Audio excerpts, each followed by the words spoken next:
warahmatullahi wabarakatuh. Waalaikumsalam warahmatullahi wabarakatuh. Perkenalkan, nama saya Isman dari Fakultas Ilmu Komputer Universitas Tomakaka, Mamuju. Yang terhormat Dekan Fakultas Ilmu Komputer Bapak Nasruddin SPD MPD, dan saya hormati Wakil Dekan Fakultas Ilmu Komputer Ibu Musdalifah SSI MPD.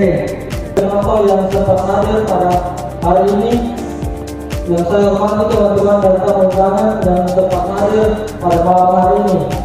Baiklah, adapun judul hasil penentuan penerimaan beasiswa kartu Indonesia Pintar atau KIP kuliah menggunakan algoritma kami pada Fakultas Ilmu Komputer Universitas Tomakaka yang dipimpin oleh Ibu Munawira Eskom selaku pembimbing 1.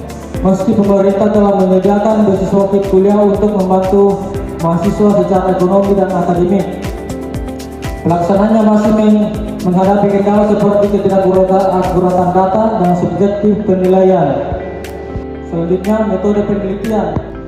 Adapun proses clustering menggunakan metode K-means dilakukan melalui beberapa tahapan sebagai berikut. Pengelompokan data. Setiap data akan dihitung jaraknya ke masing-masing pusat klaster, kemudian data akan dikategorikan ke dalam klaster dengan pusat terdekat berdasarkan materi jarak seperti Euclidean distance. Pembaruan pusat klaster. Setelah seluruh data dikelompokkan, pusat klaster diperbarui dengan menghitung rata-rata dari semua data dalam setiap klaster.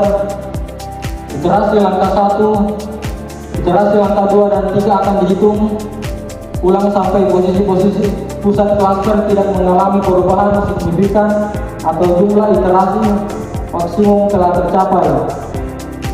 Evaluasi dan interpretasi hasil clustering dievaluasi menggunakan untuk memastikan bahwa pengelompokan yang dilakukan sudah optimal dan sesuai dengan pola data yang diharapkan. Kemudian tahapan metode waterfall. Metode waterfall strategi pertama dalam siklus hidup pengembangan perkebunan adalah metode analisis yang digunakan dalam studi. Langkah-langkah diambil oleh programmer dan analisis sistem saat diciptakan sistem informasi dalam proses di mana saat tersebut dikembangkan disebut SDLC atau Software Development Life Cycle. Berikut adalah tahapan pada metode waterfall, yaitu rekrutmen, analisis, desain, development, testing, dan maintenance. Kemudian analisis sistem berjalan. Universitas Tomakaka adalah sebuah universitas terbuka di Kabupaten Mamuju dengan berbagai program studi sebagai lembaga pendidikan yang terus berupaya meningkatkan kualitas pengajaran. Namun saat ini proses penentuan beasiswa pada Fakultas Ilmu Komputer Universitas Tomakaka ini masih dilakukan dengan pendekatan manual. Proses tersebut melibatkan beberapa tahapan seperti pengumpulan data, mahasiswa penerima beasiswa, kriteria penerima beasiswa, serta penilaian berdasarkan penerima beasiswa KIP dianalisis secara manual menggunakan Excel.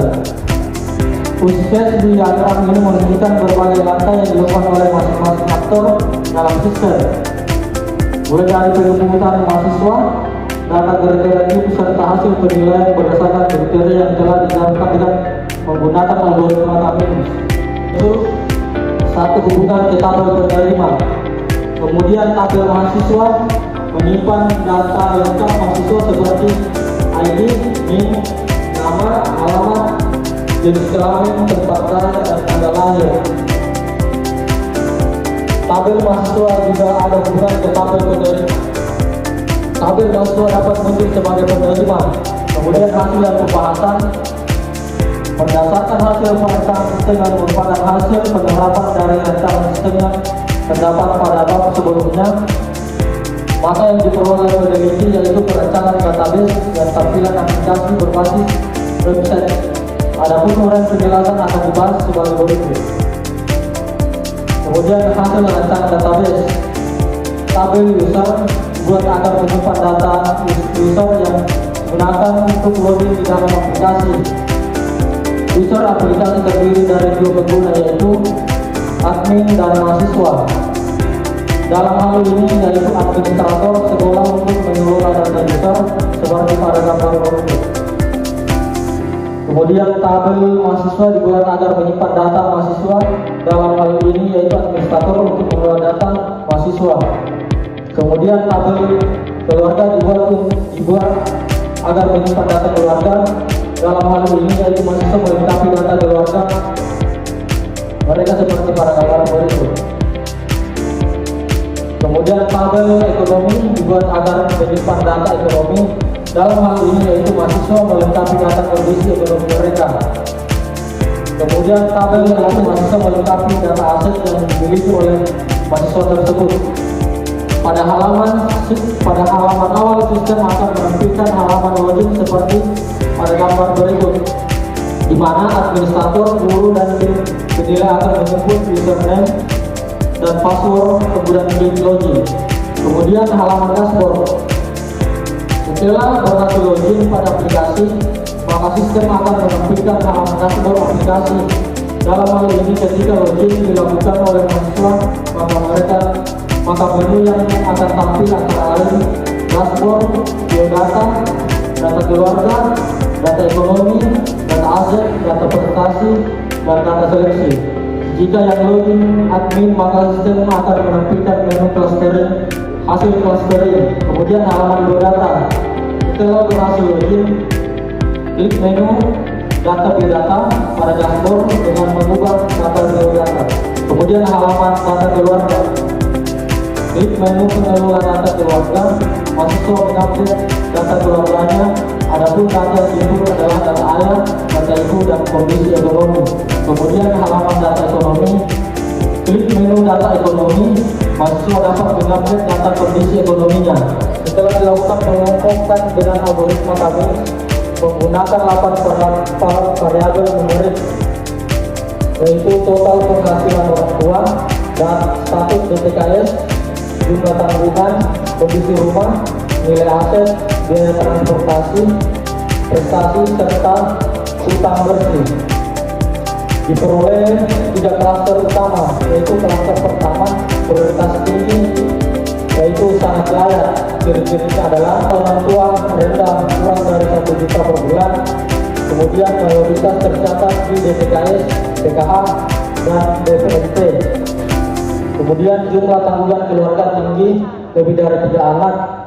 Kemudian kondisi rumah sederhana, lantai tanah, dinding bambu, kayu, daya listrik rendah. Kemudian nilai aset minim, hanya memiliki sepeda motor tua. Kemudian hutang piutang tabungan hampir tidak ada. Kemudian klaster kedua, prioritas sedang, layak dengan pertimbangan. Ciri-cirinya adalah penghasilan orang tua menengah 1-2 juta per bulan. Tidak semuanya masuk dari DTKS, tapi masih termasuk kelompok orang putus kuliah. Kemudian tanggungan keluarga sedang 1-2 anak. Kemudian kondisi rumah sedang, tembok sederhana, atap seng, dan lantai semen. Kemudian memiliki aset terbatas seperti sepeda motor baru atau barang elektronik. Kemudian prestasi akademik atau non akademik ada pada sebagian anggota klaster. Klaster ketiga yaitu prioritas rendah atau kurang layak. Ciri-cirinya yaitu penghasilan orang tua relatif tinggi, lebih dari 3 juta per bulan, tidak tercatat di DTKS, PKH, atau BPNT. Kemudian jumlah tanggungan kecil, yaitu 1 anak atau tunggal. Kemudian rumah permanen dengan fasilitas lengkap, listrik 900 watt, sumber air PDAM. Kemudian memiliki aset cukup seperti mobil, tanah, atau tabungan besar. Kemudian hutang relatif kecil atau bahkan memiliki piutang lebih besar. Kemudian prestasi ada, tetapi kondisi ekonomi keluarga sudah mapan. Kemudian kesimpulan, berdasarkan hasil penelitian dan implementasi, maka dapat disimpulkan penerapan algoritma kami dengan tahap 3 mampu mengelompokkan calon penerima beasiswa menjadi 3 kategori. Klaster pertama prioritas tinggi, mahasiswa dengan kondisi ekonomi sangat terbatas. tercatat dalam DPKS, PKH, dan BPST, memiliki banyak tanggung keluarga, kondisi rumah sederhana, serta minimum aset.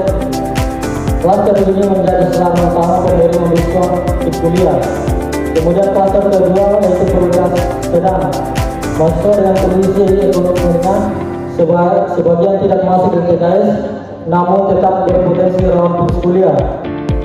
Baik, itulah hasil presentasi dari hasil skripsi saya yang saya paparkan. Sekian dan terima kasih. Assalamualaikum warahmatullahi wabarakatuh.